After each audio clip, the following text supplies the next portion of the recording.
Are you an estate agent, letting agent, want to better yourself, but also give back to the industry that you so love yourself? Well, today I'm with Dan Firth. He's both a mentee and a mentor with the Agents Together Charitable Foundation for Estate and Letting Agents. And he's here to talk about how that organisation has changed his life. Dan, thanks for joining me today. My pleasure, thanks for having me. When did Agents Together first come onto your radar?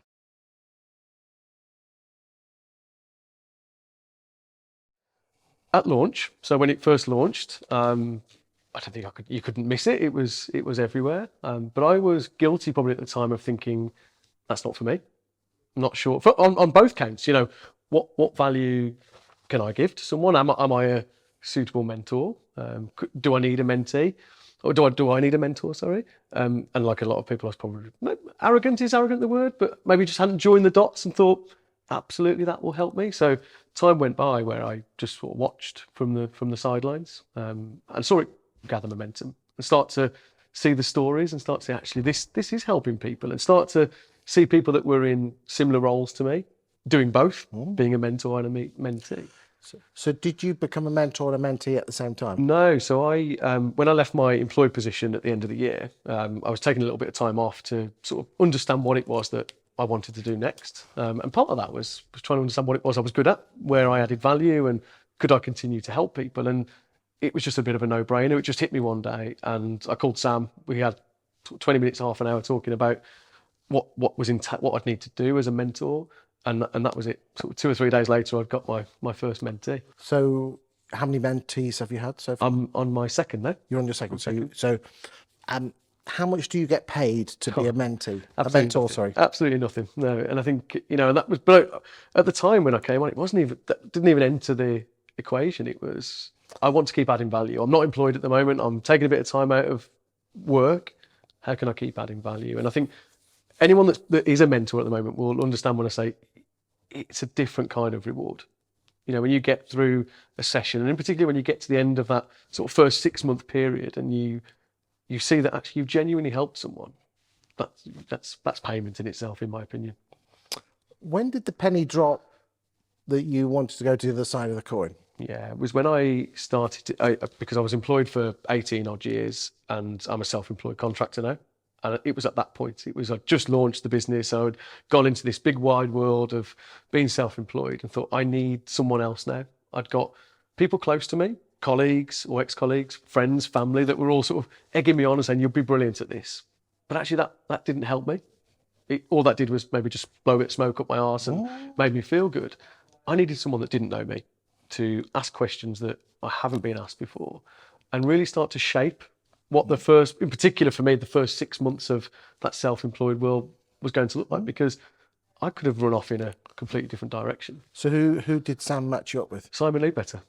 Wow. Yeah, very lucky. Big in the game. Very big in the game. And I'm very lucky. And look, we wouldn't have had that connection without Agents Together. Yes, I see him on LinkedIn. He may well see me on LinkedIn, but we probably wouldn't have connected. So to have him sort of dedicated to, or feel like he's dedicated to me, is just incredible. And I mean, to get someone of that nature, global head of marketing for some of the biggest estate agency brands out there, what does he actually give to you? Well, I think what I quite like about Simon, yes, he's in the industry, but he's actually not an estate agent. So I think that was quite important to me. When me and Sam talked about who I would be matched with. So did you feel that Sam listened to what you had to say? Absolutely. And he didn't just go to a brand bucket and get some old name. No, I don't hope not. Anyway, if he did a good job of it. It was it's a special brand bucket. It was a good one. No, he didn't. But I love the fact that Sam insists that when you fill the form in, he'll have 10 or 15 minutes with you, talking to you and actually finding out, his questioning technique is very good. He's very empathetic, and he listens to what you want. So again, big tip, if you are applying to become a mentee, is work out exactly what you want. Yeah. And if you need to speak to Sam about it, if you don't know how to put it into words, speak to Sam about it, and he'll help you sort of understand. As long as he can understand it, can match you with the right person. And from what I said I needed, I didn't need an estate agent leader. No. I didn't need someone to tell me how to train estate agents, for example. I needed someone to get me to think differently. And that's what Simon does really, really well. Just by asking some really interesting questions. And yes, look, there'll be tips that he'll give me along the way that sort of move into the training bit. Yes, training and mentoring is very different, but actually there can be a blend between the two. The two can cross over on these sessions. And there's been some really good practical tips that Simon's been able to give me as a sort of an entrepreneur himself now. He's gone through what I'm going through. Yes, he's almost trod the same path that you have, just probably a year ahead of you, isn't he? Yeah, so he's asked me questions around my business plan. He's asked me questions about what my goals are.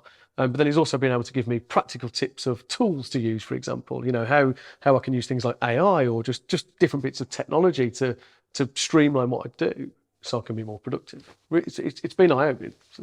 What would your message be to anyone in the industry who hasn't got a mentor or a mentee? Yeah, I think back to myself probably 18 months ago. I was probably a little bit like, I don't need that. I don't need a mentor because I'm doing well in my career. I'm moving through the ladder. I'm earning well, so I don't need it. Whereas actually, it's been eye-opening how much you actually do need this. You just don't realise it yet until someone starts asking you different questions. So almost lose the ego that you think you don't need it. And on the other flip side, if you want to be a mentor, you don't have to be, a director of a business. You don't have to be a seasoned leader in the industry. You just have to be able to give value to someone. And there will always be someone that absolutely, there'll be negotiators on that need mentors. They don't need a Simon Need Better. They need someone that's maybe been a really good branch manager that can say, actually work like this and help you become a branch manager. A branch manager might need someone that's maybe a sales director. So everybody needs it, but for different reasons. Thank you for your time today, Dan. Thank you for having me.